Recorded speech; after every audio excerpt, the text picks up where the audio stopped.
Let's talk now to Dr.Seyed Khoshcheshm. Thank you so much for coming on the show. He is a professor of news and media at the Applied Sciences University of Iran, and he joins us now from Tehran.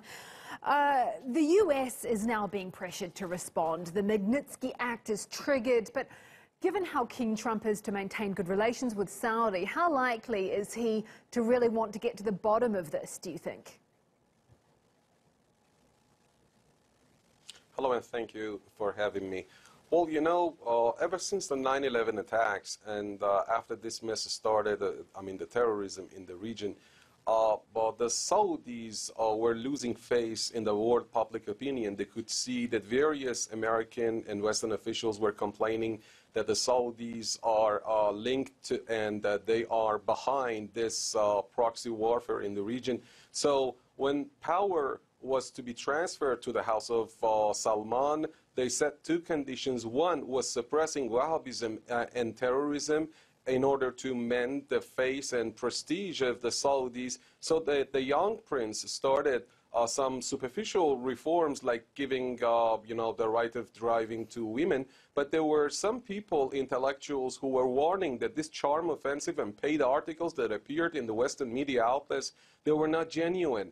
And now, the late Jamal Khashoggi's death and his murder by Riyadh proves that those social reforms, superficial ones, they were all lies. And this is the same old rulers, in Riyadh, the same ones whose predecessors caused the disappearance of activist al-Sadi, Nasser al-Sadi, in Beirut in 1979. In 2003, Prince Turki, an opposition figure, also disappeared in Geneva and was killed. And then in 2015 in Paris, another Saudi prince, Prince Bandar al-Saud, had the same fate. So basically, we're talking about a kind of state that is run by some people that believe in tribal rule, believing that they are free to do anything throughout the world. Now, coming back to this case, though, we should point out.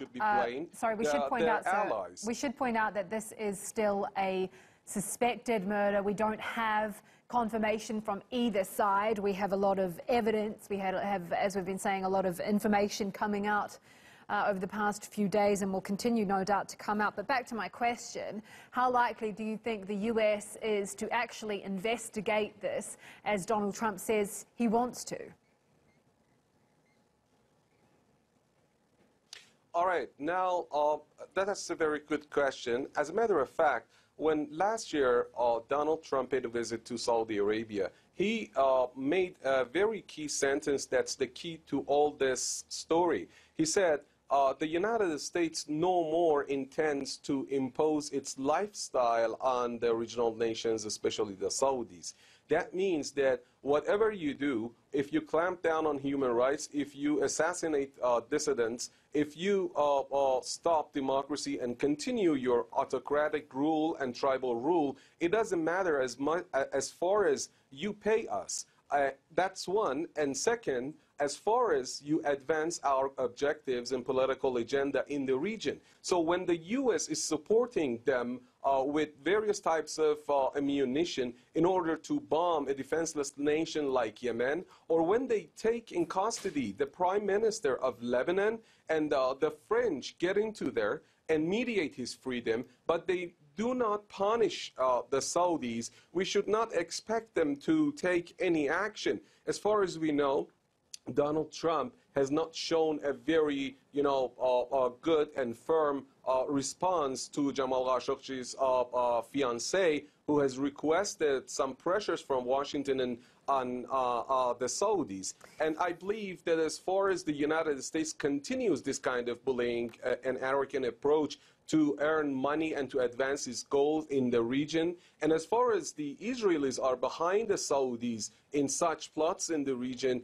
we may not expect them to take tough action against the Saudis. I should point out, actually, there, sir, that Donald Trump has... and the core of these pressures just to interrupt you there, Donald Trump has actually has invited Jamal Khashoggi's Turkish fiancée to the White House. That's what he says. But as you point out, there are a lot of conflicting interests when it comes to Saudi, Turkey and the US. We're going to have to leave it there for now. That is Dr. Seyed Khoshcheshm, a professor of news and media at the Applied Sciences University of Iran. Thank you.